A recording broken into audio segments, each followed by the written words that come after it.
And then so let's say inside the models I'm going to call another, say class.js, right? So I'm going to import my schema, and then my model, then my model. All right, so this is how it is, right? And then we are going to do what? Tell me something. Okay, so we are going to create our schema. So we are going to say class schema, right? And then we are going to give it the schema. All right, so inside the schema I would like to give it a class name. So let me see, class name, right? Let me give it a type of string.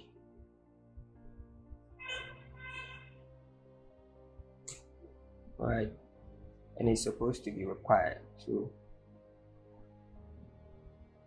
it's required true, right? And then I want to give it another, so subjects, and then mind you the subjects I want it to contain what do you call it, as the foreign key, so subject ID. So I want the foreign key to be here, you get me?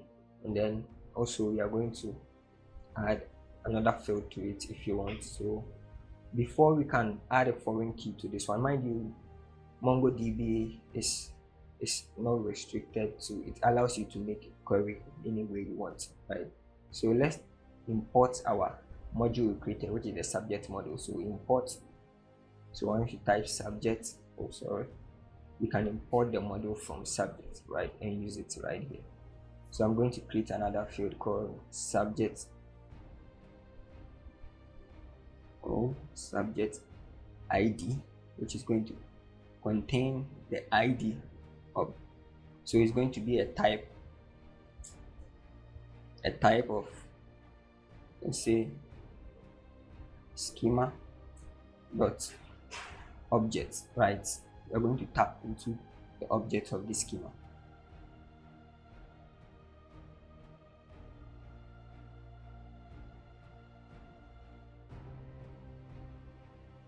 All right, so we are tapping into our schema. It has this field. I think I can show you in my robot 3T.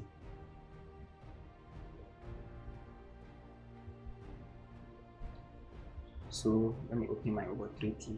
I want to show you something here.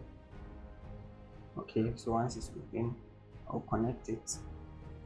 Yeah, I've already created one here. So let me open the class. Okay, so once it opens, you see it has the ID field, has this object ID, right? So this is what we are going to tap into. So I'll copy it and paste it right here. You get it? And then now I'll give it a reference. We are going to pass in our subject model, right? So we want this subject ID, we want it to be a foreign key inside our class, right? So you can make it required or not, but then I'll leave it as it is. Then now we can create our model from it. So const, and then our model name is class, right?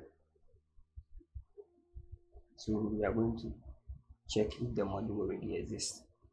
If it doesn't, then we are going to create a new model. So we're going to call it class, right? And then we're going to have the class schema.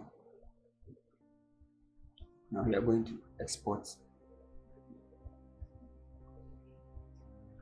default, then class name. Oops. Right, so we are done. We are done creating our class schema. Let me give you another challenge. Based on what we've created so far, the subject model and then the class model, go ahead and then create another module for students, right? You should have a reference ID for class. Then you should also have a student's name, age, gender, and date joined. All right, so Once you are done, let me also do mine. If you weren't able to do it, don't worry. Let's go through. So student.js. So we are going to import our schema and then our model, and then our models from our mongoose. Right now we are going to create our student schema. Right, I'm going to make this one small. It doesn't matter the name we give it, right? So name schema, then I'll give it a name, which I'll give it a type of.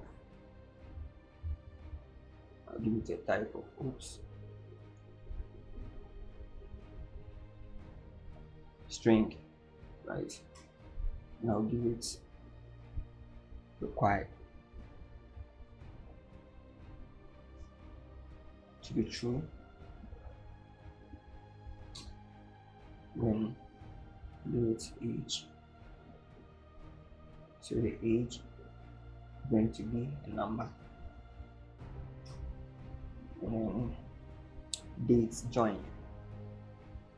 So date,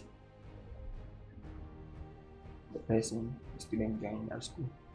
So date join, let's use date, right? And then also, okay, let's add the class ID to it. So class ID, right? And it's going to be of type schema dot object. So let's copy it right here. Don't like typing. And paste it here. And also you have to add the reference. The reference is going to be the class model. So let's import the model here. So import, then class model, right?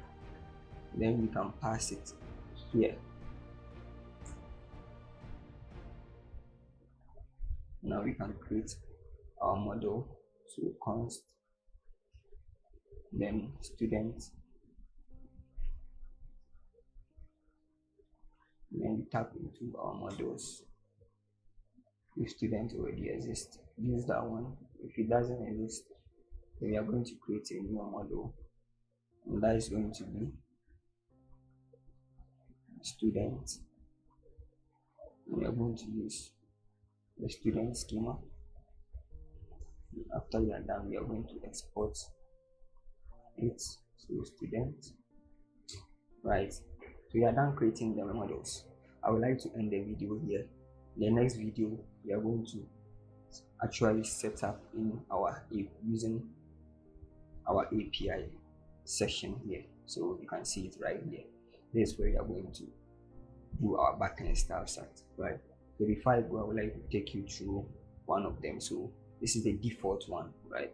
So the default one actually just send the name, which is John, to the client, right? So we are going to build something like this, then make more queries, then do a lot of magic stuff there. So in order not to miss this one, why don't you turn on your notification, hit on the subscribe button if you haven't, and join me in the next lesson.